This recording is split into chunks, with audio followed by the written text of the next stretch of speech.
So you're going to have to give us a little bit of a break. We're new to this. We're trying to work out the bugs. And honestly, the shop is the only place that I could do a live event. And realistically, I like these. I like to be able to connect with you guys and answer questions live and not just make videos for it. But guys, we've been here all week, Jason and I, actually using the Woodmaster machine, and we've been making a multitude of products. And I know today we're going to talk about how we're going to make our tongue and groove flooring, and we'll finish up with that, but with the same exact machine, with a little bit of change in setup. I mean, look, guys, we did a bunch of cherry wood. It's beautiful. It's the first time I worked with this. This is very easy to mill, very easy to plane. Same here, cedar. So we probably made close to 3,500 board feet of all the different products that we're going to show you. This week, we've actually sealed some of them, we've stained some of them, and we've hung some of them. And this is all the clear siding that we made and put into the carriage house last week. So there you go. Now, kind of the key to this is that we were doing the hickory. And this is the hickory flooring that we got going on right here. And this is from a clean cut board. Tree dropped, cut, dried properly, and you can see how clean the wood is. I mean, it actually came out beautiful. And this is actually the pieces we're gonna make for you today. But we also cut up at the same time.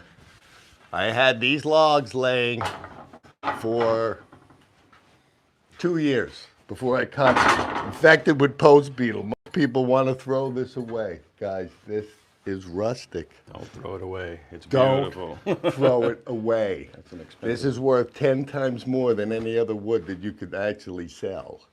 So hopefully you guys are seeing this and you're not just seeing the blank screen that Jay's got going on his camera. But also with this, I'm going to grab this. I'll be right back.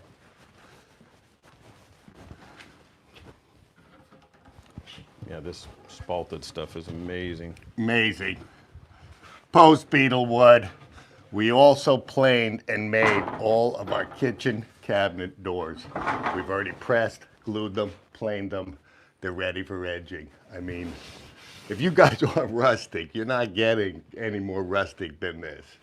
I mean, for 20 years in Arizona, we used to try to mimic and make it look like this. It's beautiful.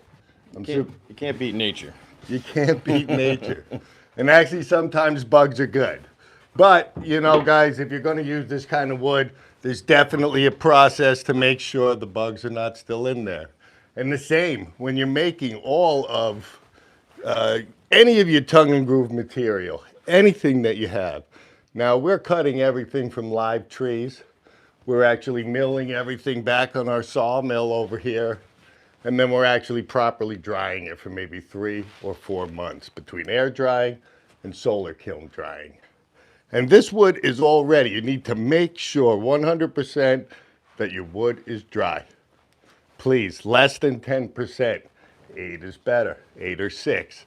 This stuff came out of the kiln at just under 7%. So we are totally happy with it. Now, you can't size your boards and then dry them. These things are going to actually warp. They're going to turn. You actually have to size wider boards. Everything that Jason and I do, we usually do 12-inch wide boards. Then I'll cut them down to the sizes that I want. These boards are going to warp. They're going to twist. You're going to have to cut out cracks. You're going to have to cut out knots. So it's definitely imperative to cut your boards wide. Let everything dry. When it's dry, you need to size everything. Devin wants to know, he says he's been looking at the Woodmaster machines on Facebook. He says, is there a specific model you recommend? The biggest you get? Devin, they're actually all, yeah, on the projects that you want to do, like our kitchen cabinet doors, you wouldn't be able to do this kind of work on anything less than the 725. It's going to have to be 25 inches wide. I think they have an 18. I think they have a 15. I have the 725. I mean, for me, this machine is multiversed. I'll actually do a video one time of all the things that you can actually do on this machine.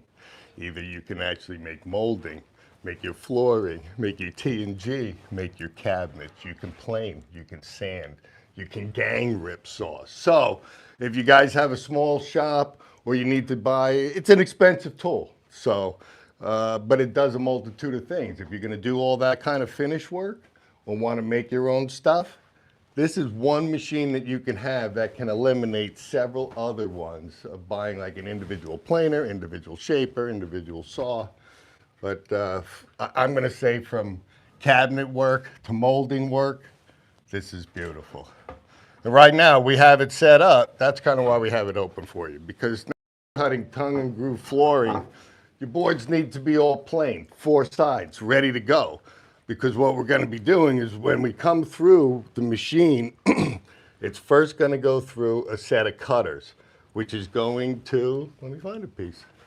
There's a piece. Do we have a finished piece in here? We got a finished piece right here on the deck. I left it right on the deck for them. So you're actually cutting the back grooves in this piece of wood. Set that up a little bit there. However you can get There them. you go. Pretty cool. Okay, and this is going to eliminate cupping. You might read some articles where it, talks about ventilation, but for me, I know by cutting the back of these boards, my wide boards that we're going to use are not going to cup on my floor. They're going to be easy to install. And if you notice, when you buy from the store, it's the same exact way. I think if you were doing flooring, you definitely need to do this. Now, when we're doing our T&G for siding material, I don't do it. But it can be done, and maybe should be done, but I really haven't run into a problem because I cut out and use perfectly flat boards. So even if they were cupped at one time, by the time I ran them through my planer, we've straightened them out. And that's usually not a problem there. So where you can make this product with one pass through the Woodmaster, it can plane and cut. So we put our raw boards in just like this. We're not using the back side, you're not seeing it. So I just actually run it in, it's gonna plane it, cut both grooves as it spits out the other side. This is it, this is the product that you get.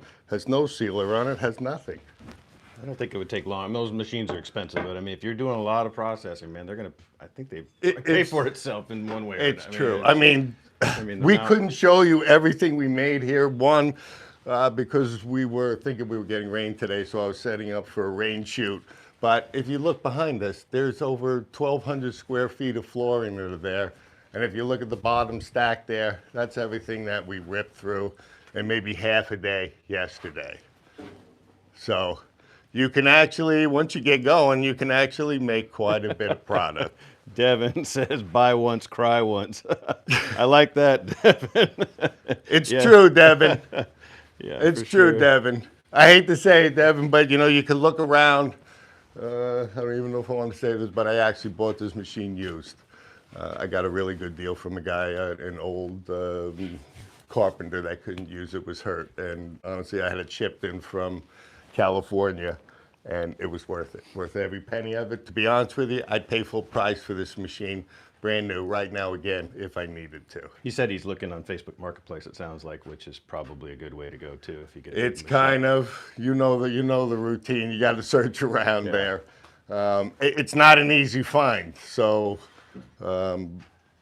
Definitely would love it, Devin. I mean, I would assume. It sounds like from what you're gonna be doing. What you're doing. If you're going to be finishing a house, I mean, this is a lot of our guys are here to talk timber framing, and we do a lot of sawmilling, but we also do a lot of processing in our shop because Jason and I build the houses from the ground.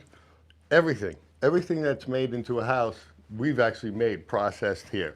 I mean, obviously not the wire and whatever little pieces of drywall I have to That's use. next. We'll learn to make wiring later. We'll Can make- you make wiring from trees, Dan? I don't know if you can, but So, I mean, guys, it's, this product here for making T&G siding material, wainscoting. You want to build cabinets, of it, tongue and groove doors. I mean, actually, the creativity is endless of what you can do and make actually with these different products. Now, we're blending my house together because we're trying to accent everything. So our kitchen cabinet doors are going to have this spalted here. We picked out certain portions of the house to accent that kitchen, and we're going to use this as some wainscoting up on top.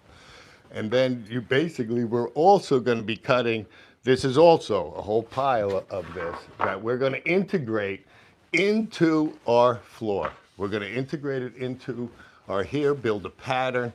So it's going to tie our new wood to our old wood, to our kitchen, to our wainscoting.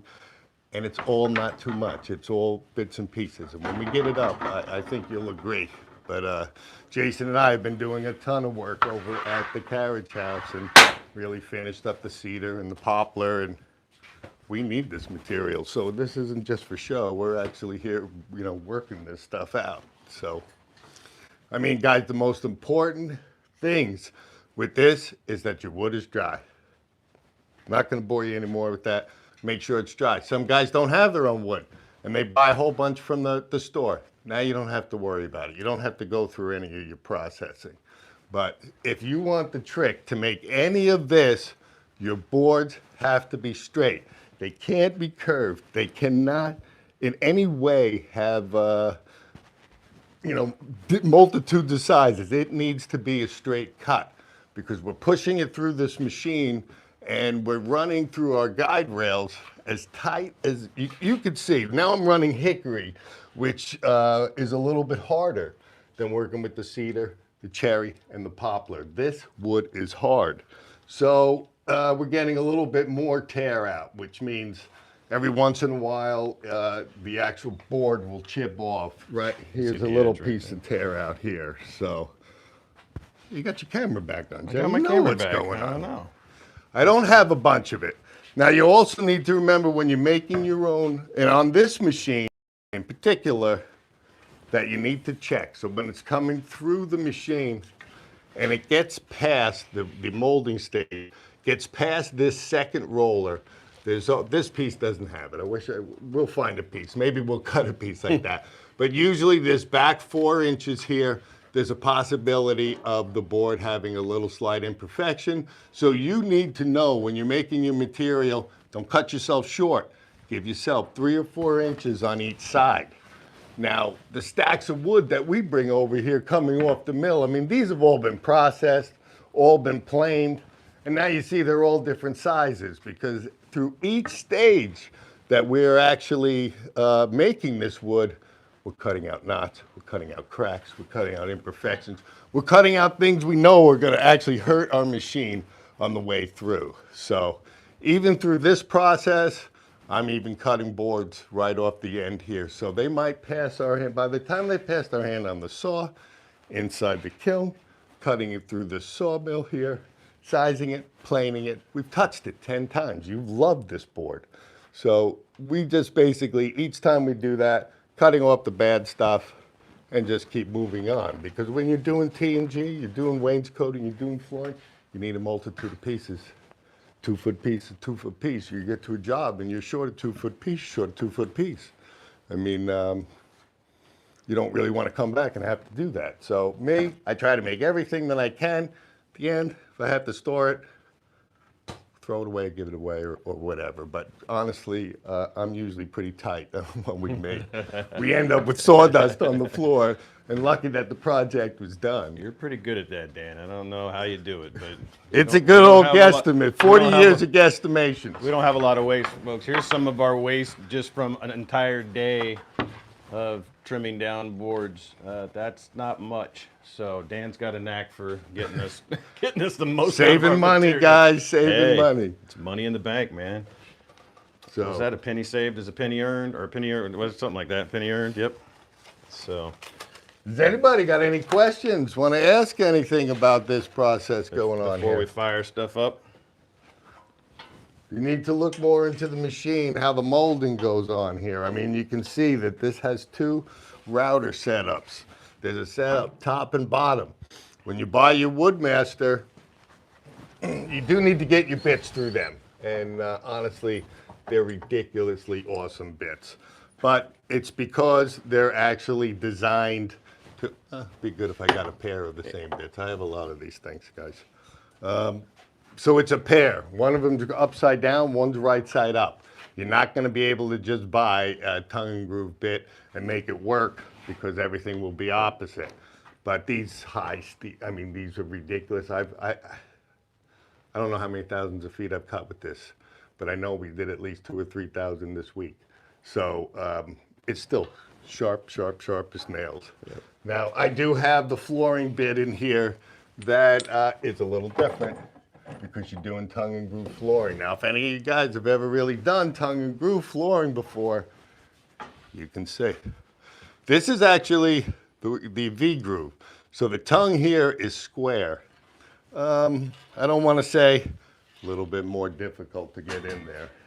So if you've been on your back all day and you're installing flooring all the time, trust me, you want it to go back in easy. So they're new bits that they have, and this is the first time I'm running this. First time. You can actually see that the tongue itself is round. And an excellent addition that they put in, it's very hard to see. You see this groove bit that they put in here? This is exactly where, when you're toenailing in, that you're going to be able to countersink your nails. It's not going to have another problem. That's really nice. It's really nice. I'm excited to install it. The last batch that you see, here, look, guys, you see with the round edge, boom, you're in, you're nailing, you're moving. I mean, this is tight. I'm not even squeezing it yet, and it's tight. So you can see we are going to sand our floor. We're pretty close. I mean, I could make Jay go over it with a belt sander. We'll sand the floor. It really is, and every piece is accurate. Because when we're actually doing, instead of when we're doing finished tongue and groove this way, where we're cutting the good side up because it's getting planed, this whole process is done in reverse because we're cutting the grooves for the back. So the good part about that is the top of your flooring is always what's getting gauged on your table. So the heights of these boards for us, we've done quite a bit of it. I make Jay check every one. I probably should stop because they really fit. It's good to check them. Right here. You never know. If you wanted to look right here on the end, you can see. So you need to be aware of this. Just right here where the board starts to separate. That's where it came off the machine. Maybe gets kicked a little bit when it comes off that second roller. It's still only being pinched by one other roller. You might hit it, you might not. But you just got to be aware of it. Us, we just normally chop off the first 4 inches, and square off from there. There's plenty that come through without that though too. So it's not like every way. It just depends on the wood really, and you know. So as you'll see, the wood we're putting through, I'm not 100% totally concerned about getting, I'm cutting off the knots, cutting off the things that are a problem with the board. But if there's a little imperfection like this one on the board, I'm still going to run it because I know I got to cut 4 inches off anyway. If I cut it off now, I'm going to lose another 4 inches. So you just got to be aware, cognizant of what, is going on. So guys, that's how that works here. Now with the 2 routers, if you're trying to do... I'm show the over under real quick, I guess. Go under. Because because it is one router is upside down. It is. It is 2 routers. Yeah, so by 1, the boards have to be straight, or 2, if you have a wave in your board, these routers are not going to move. But you might dig way into that wood. You could actually do some harm to your bit. You could do some harm to that. It's not going to want to squeeze through here. Now, I know a lot of guys that don't have this machine. You can do this on a shaper. Now, my shaper's not up here in the mill shop. It's down at the other shop. But if you're going to do it on a shaper, I would recommend the feed system, just so that the boards are getting fed through at the same time. Let's say not the same time, but a timing schedule. It's not your hands bumping it along. It's just one complete smooth cut. But you're still going to have to build yourself these featherboard racks where these boards need to go in straight. Now, if your board isn't straight and you try to put a warp board, and what's a warp board going to do on a fence? It's not. It's going to pull out. It's going to kick. You're just not going to get any good product out of it. You'll probably be frustrated. So really the straight boards, whether you're doing it on my machine here, this machine, you're gonna have to do it one whole time, do the whole stack, change your bits, and then reset your gauge and do the whole stack. It's just an extra process. And for doing hickory hardwood flooring, it just adds another third process because you have to cut your grooves here on the back. I mean, it's simple as that. Now they do make bits for the shaper as well that can do this. Now you've turned it into a three-step process. For us, time is a little bit of money, I guess, because we're running out of time. We're old. So we make a lot of product. I mean, we punch through a lot of product. We do make a lot of stuff. Yeah, I know. So I know that pile looks big to me. I'm thinking, what are we going to do for the rest of the day? I know what I'm doing. Thanks, Devin. Yeah, Devin said he definitely can't wait to meet us and talk timber and learn from We're you going to guys. talk some timber. He's Yeah. too close. It's my Knoxville, my new Knoxville buddy. Is Devin, is that where he's at? Is Devin up north a little bit? He's up north? Yeah, he's up I north. believe he's in Knoxville, Jay. I got you. Okay. I He said he's believe in Knoxville. just getting ready to build all his tools from the ground up now. I know. I've been doing the same myself. He's in Rocky Top. Oh, you need a hand there? You want me? I can put this thing down. Let me see if I can do it, Jay. It's normally a two guys. Look at that. Watch your back, man. I'm gonna need a break, fellas. Safety second. See? All right. Get it done. That's you the go. motto. Get it done. All right, so we're gonna put this thing back together, guys. Give us a few seconds. We'll get this thing put back together and get it running. So, For 2 seconds, I did want to show you about all that. Yeah, I did want to try to just tell you about all the little processes that need to happen going on with this, and really how to make flooring that you're going to be happy with. I mean, naturally, it's going to take some practice, some things. I mean, we have to use some pieces as we're gauging everything in. So we run some pieces that aren't perfect. We just gauge the machines in, and hopefully she runs good for us this but we morning. usually don't tell anybody about that, but now we do. Secrets out. We're Secrets out. Mistakes are mistakes. They happen. telling them now, Jay. Yeah, machines are Telling them machines. now.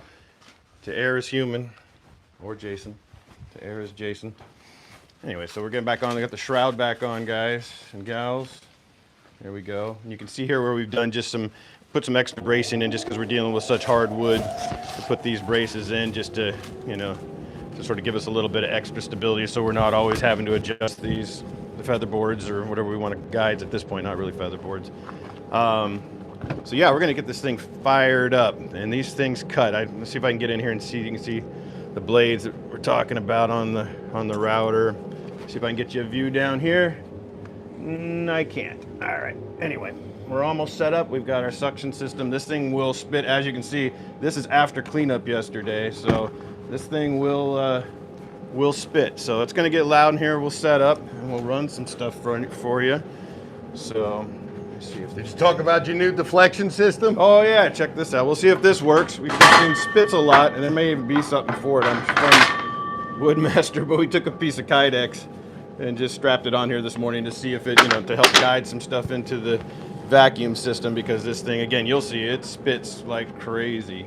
So yeah, great machine, very solid, very messy, but most wood shops like this. I'm in. What do we got, Dan? So we're coming in. Hey, good morning. Bissell Maple Farm. Nate is in the house. Nate is in the house. How you feeling, Nate? Yeah, He only pops in for the actual machine running. that's right. He wants to see. He wants to build those pegs. Nate, you got to come down from Ohio, man, and come check out the Woodmaster. He's doing really good. That's good. That's good. We're about ready to fire this thing up and run some wood. Let's fire it up. All right, you ready for this vacuum? It's going to get loud, but we should be okay. Another vacuum, second vacuum system. And there she goes. We're just running this one into a secondary system just to try to catch as much as we can.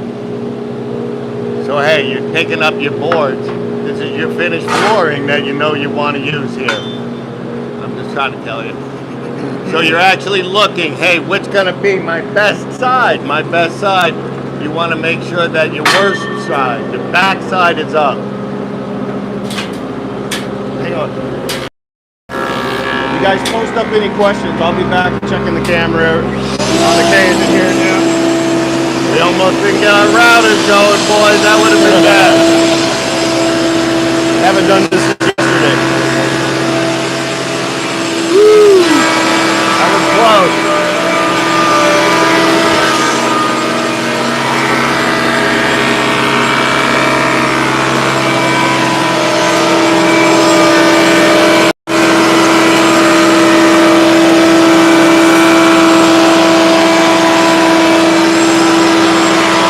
Well, this is Hardwood.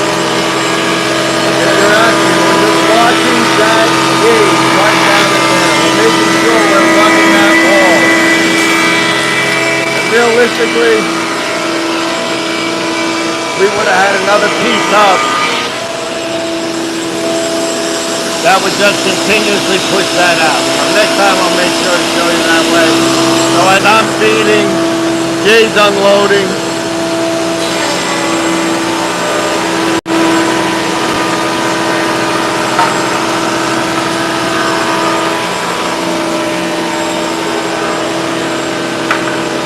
So all your boards are already planed perfectly. The same size.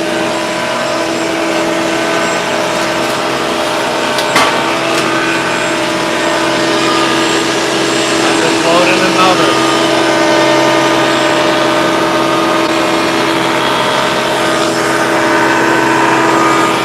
Now we're running really slow. This is hickory.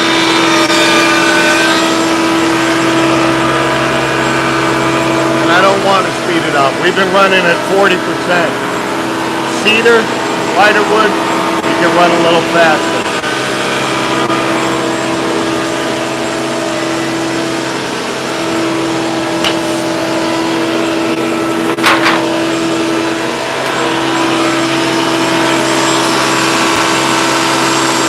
So us, we're running 4-inch now.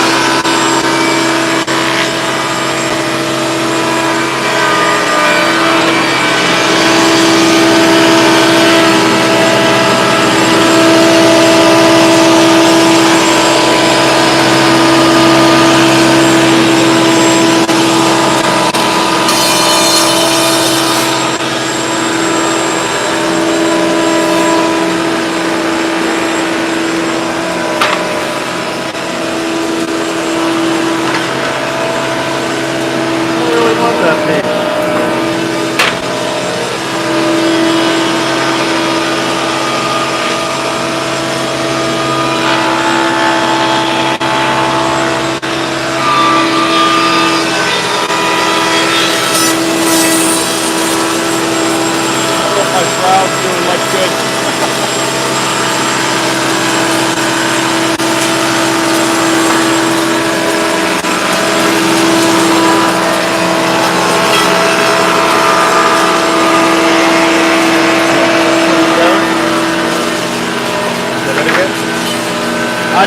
We're good.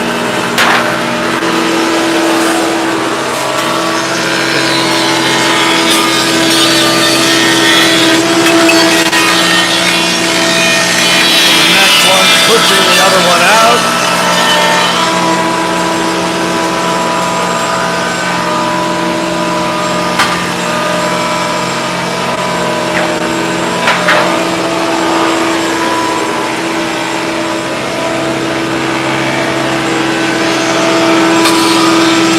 That is working excellent. That's working excellent. The Kevlar. It really is. A lot better than it was. It is. Come on, shut it down. Go ahead.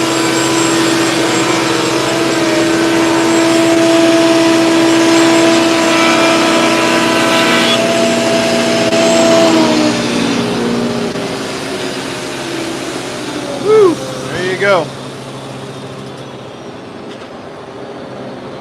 Let's see. Yeah, Nate, we don't get days off. You know that. Nate's got a question about the grooves on the back. Okay, Is it relief cuts or moisture movement? Moisture movement. I don't know if that's. I'm not a scientist. That wasn't 100% one of my beliefs, but they do say by cutting through this on here that there's actually airflow that's able to get through your floor. By the time you polyurethane and put your molding on the wall, put the sealer on the wall. I'm not going to fight him because that's not for me. I know that for surely it's going to help with your cupping. And honestly, when you guys put this material down, because there's actually gaps in it where resting, you know, you have a spot where you're hitting the floor, you're hitting the floor. It actually sits a lot flatter. It goes together a lot smoother. You're actually not, so you're working on the floor. That's not a roller, it's the floor. You're working on the floor. You have more friction, okay? So it actually will slide. It's just gonna work a little bit faster in the field for you as well. I've noticed that as an installer. I'm not sure that's why they do it, but I know the cupping, talked about the airflow. Let's just say they're multifunctional channels. Let's call it a multifunctional channel. It's just that easy to cut two things out of one. That works, my friend. We like to have multifunctional, multi-usage. Multi-anything. We're multi-anything, guys. Thank you, Peggy. Richard says, morning, guys. I learned a lot from you. That's much appreciated. Thanks for stopping by. We love you, Peggy. You're always commenting on our stuff. Always, always, always. So thank you for joining us Sunday morning.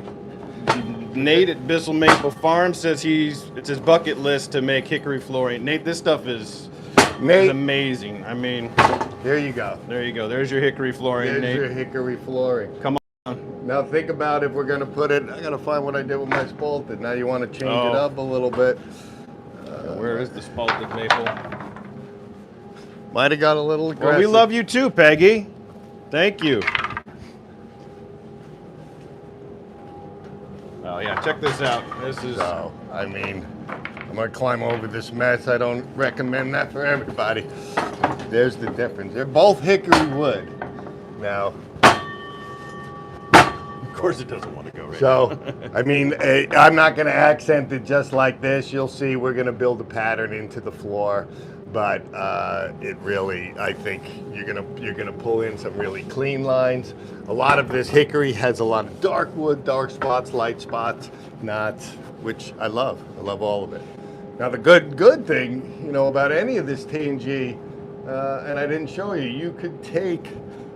They're all going to match. They're all going to go in. So I don't care what wood you use, as long as it's all playing to the same side, you can actually put multi-woods together. Put your cedar, your cherry, your poplar, I don't know, whatever creative thing you come up with. Gilly Custom, hey, thank you for stopping by. He said, hey, look, I made it. Nice looking work, guys. Thanks, Gilly. Gilly, that is my friend from Gilly Custom, my other timber framing buddy. I'm glad that you made it today. We're putting in the work. I know, and if anybody does watch any of these lives, you need to check out Gilly's YouTube channel. Yep, check him out. Because he is building himself a big old house.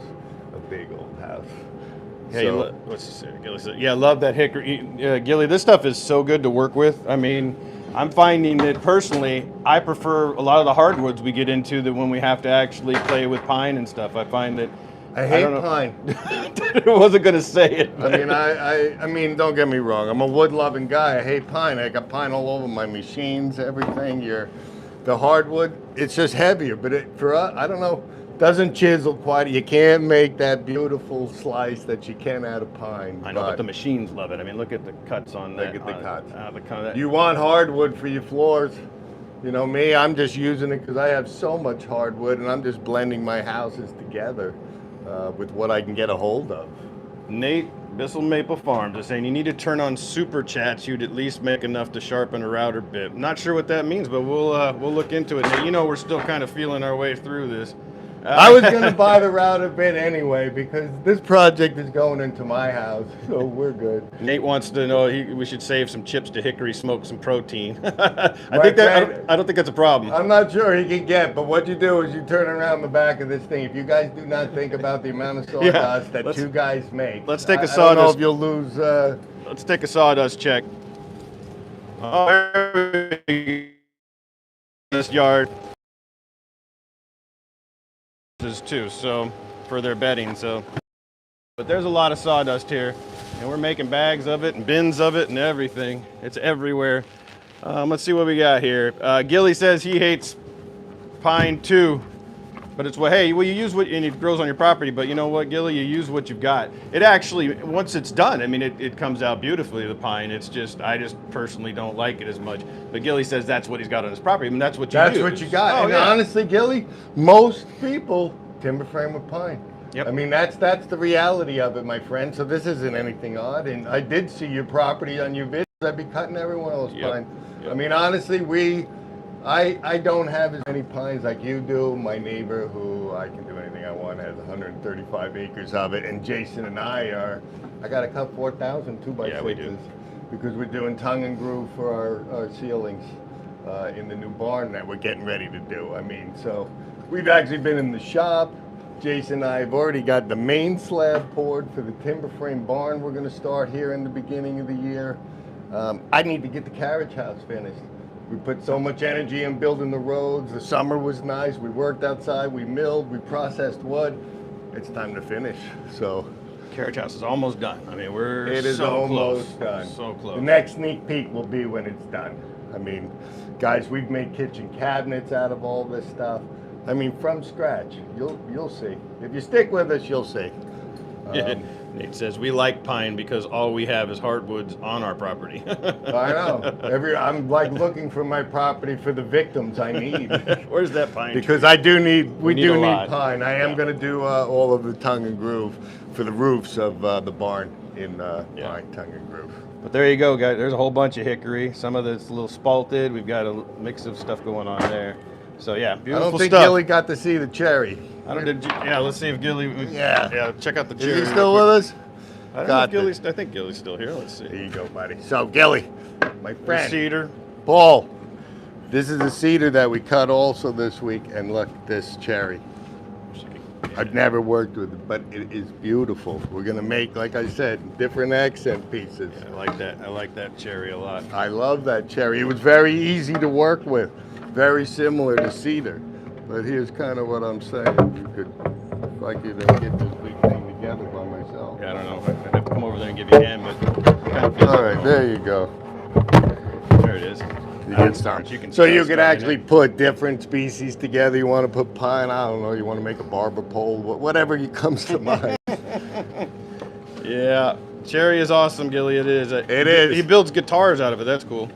He does. Yeah. Buddy, tell me what you need. I got a whole bunch of cherry we're going to attack. I'll get you some made. That's right. I don't play the guitar, but I've heard some of your stuff. I like guitars. I just don't play it. We don't play it. So I don't know if I've left anything out. If anybody else Any questions? has from questions anybody? about anything. Anything. That's pretty. broad. I'm open for timber talk. We like to do these lives, honestly, so we can chat with all you people. Devin says I pretty much. Let's see. I have. Whoops, I lost it. I have pretty much all just southern yellow pine on my property. Previous owner clear cut after the beetles killed off all the other trees, and replanted with southern yellow. You Wow. use it. Use it. Use it, my friend.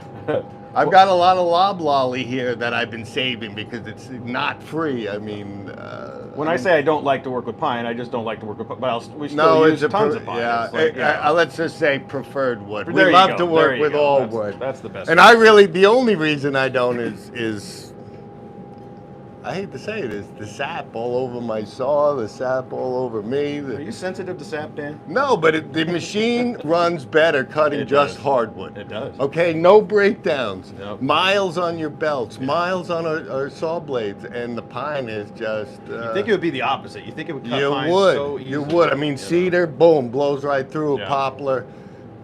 So Pine's it's just the way it is, guys. If that's what you got, that's what you got to use. If I had only pine, trust me, we'd be cutting pine. I'd be gooey, and I wouldn't even know the difference. But I don't want to say unfortunately me.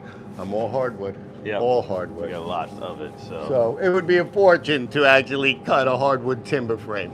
I mean, you know how much it is just in pine. They want 3 times as much for hardwood. So All right, I think that's it for questions. I think we've, I think that's. Want to thank everybody for stopping in. I do. We'll get better at this connection. I mean, like I said, we're only stuck here because this is the only place we have Wi-Fi on this big property. But Yeah. Well, then let us know in the comments, you know, things you want us to do for lives, if you like the lives, and you know, check it out. Let us know what you need. We've got so much going on, like Dan said. We're not just timber framing; we're doing everything. So if there's other people out there with other interests that we can fulfill some info, we'll do it. I mean, it's really from paper to putting up your mailbox. We do everything from site prep. We don't have a mailbox yet, though. But it's we haven't. My friend Myers Millwork, I thought, be around, man. He's my mailbox guy. All right. All right, everybody. Thanks, have guys. a great Paul, week. thanks for stopping in, buddy. I'm glad that you made it. Guys, check out his channel. He's got some good stuff going on. Yep. Thanks, everybody. See ya. Yeah, Devin, we need Starlink. Well, we've got high speed. We just got to well, it's kind of complicated on the homestead here, but Timbertown's going to get probably a fiber optic at some point. Yeah, we've got very poor cell signal. Yeah. I mean, if we go Jay out there, we were lucky to shoot one live by the sawmill, but we're going to hook ourselves up here. Trust me, man, in the beginning of the year, you're going to get tired of us on our sawmill and timber framing because we've got nothing but giant logs that need to get sawed. All right, everybody says goodbye. Peace. Everybody, thank you, everybody. Appreciate it. I really appreciate it, guys. Thank you.